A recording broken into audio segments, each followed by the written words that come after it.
Good morning students. आज हम पढ़ेंगे सिविक्स का फर्स्ट चैप्टर भारतीय संविधान। भारत को अंग्रेजों की गुलामी से 15 अगस्त 1947 को स्वतंत्रता प्राप्त हुई।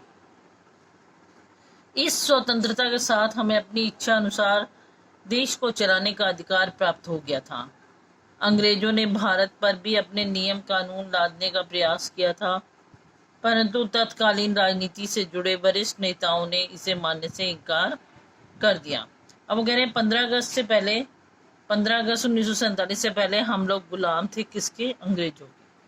हमें जो स्वतंत्रता मिली थी 15 अगस्त 1947 को मिली थी, और इसी के साथ हमें अधिकार प्राप्त हो गए थे अपने शासन को चलाने के। ठीक है, अंग्रेजों ने भारत पर अपने नियम कानून थोपने का प्रयास किया कि हमारे नियम कानून के अनुसार चला लो, लेकिन जितने भी हमारे वरिष्ठ नेता थे उन्होंने इसे मानने से इनकार कर दिया था। किसी भी देश में शासन चलाने के लिए एक सरकार का गठन किया जाता है। ठीक है, किसी देश में अगर हमें सरकार चलानी है, ठीक है, शासन चलाना है, तो एक सरकार का गठन किया जाएगा। सरकार के लिए भी कुछ नियम कायदे कानून अनिवार्य हैं। अतः सरकार के गठन से पूर्व हमारे देश में भी ऐसी व्यवस्था की आवश्यकता का अनुभव हुआ जिसके अंतर्गत शासन करने वाली कोई भी सरकार निरंकुश ना हो सके।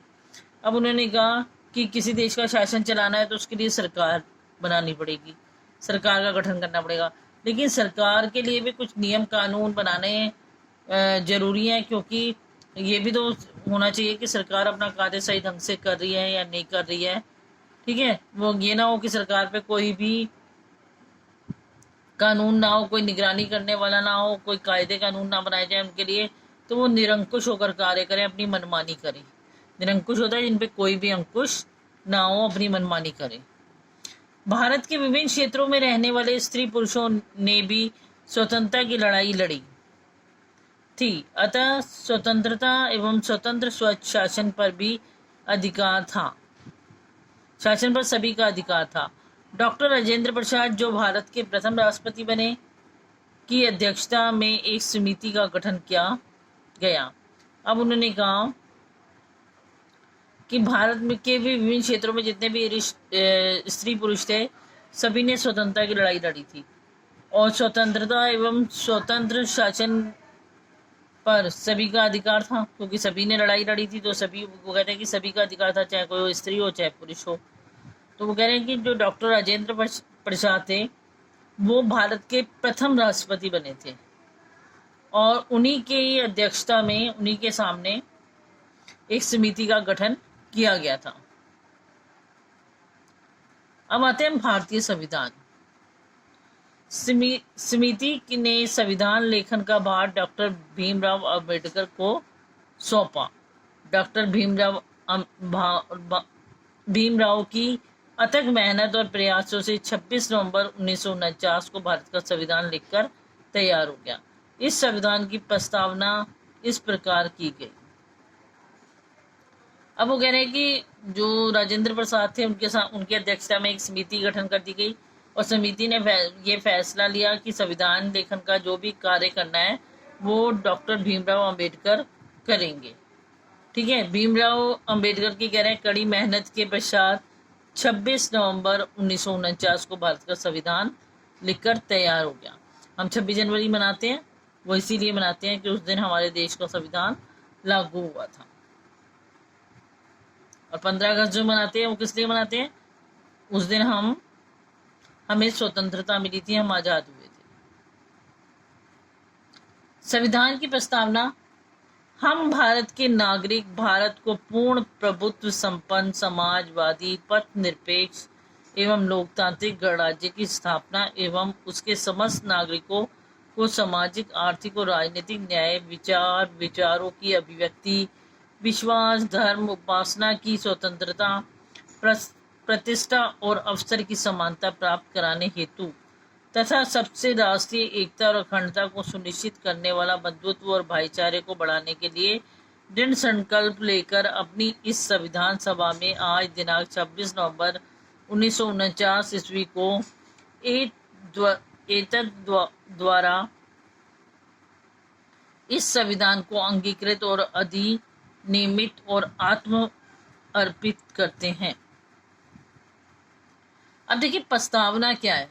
जो हमारा संविधान क्या है, पहले संविधान क्या है, कानूनों और नियमों की एक पुस्तक, ठीक है, एक दस्तावेज, ऐसे दस्तावेज हैं जिसमें हमारे देश का शासन कौन चलाएगा, ठीक है, कैसे शासक को चुना जाएगा, उनके क्या कर्तव्य होंगे, कौन किस कार्य को संभालेगा, नागरिकों के पास क्या अधिकार होंगे, उनके कर्तव्य क्या होंगे, नीति निर्देशक तत्व क्या होंगे, सब इसमें जो भी हमारे यहाँ के नियम और कानून बनाए जाते हैं वो इस संविधान में लिखित रूप से हमें मिल जाते हैं। हमारे यहाँ का संविधान जो है लिखित है, और उसके स्टार्टिंग में ही संविधान के फर्स्ट पेज पर ही प्रस्तावना दी गई है कि हमारा संविधान जो है वो किस टाइप से तैयार किया जा रहा है, किस बात को ध्यान में रखते हुए। तो उन्होंने कहा कि भारत के नागरिक भारत को पूर्ण प्रभुत्व संपन्न, मतलब पूरी तरह से उनके हक में है, वो हर फैसले खुद ले सकता है, समाजवादी होगी, समाज में सबको बराबर का अधिकार मिलेगा, पथ निरपेक्ष,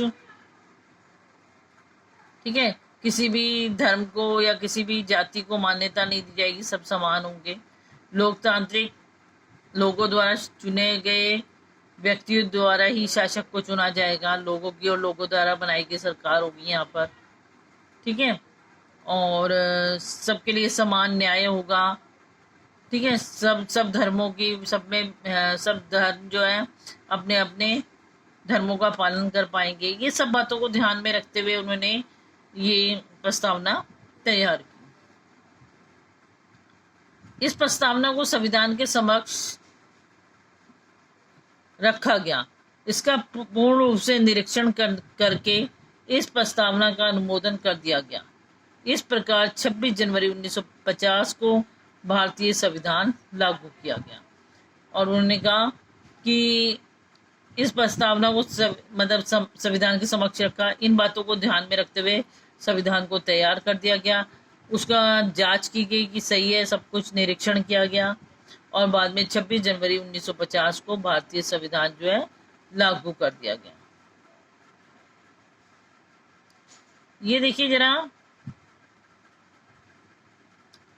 यहां पर मैंने आपको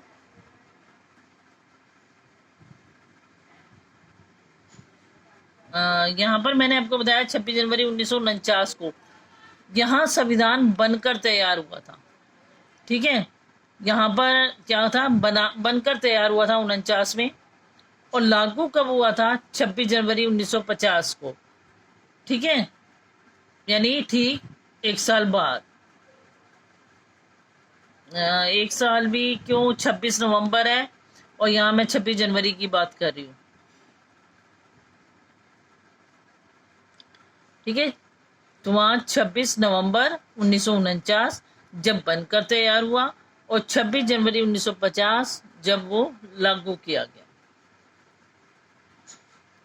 तो आज के लिए बेटा इतना ही। नेक्स्ट क्लास में हम इससे आगे देखेंगे, संविधान के बारे में और जानकारी प्राप्त करेंगे, इसे अच्छी तरह रीड कर लेंगे। थैंक्स।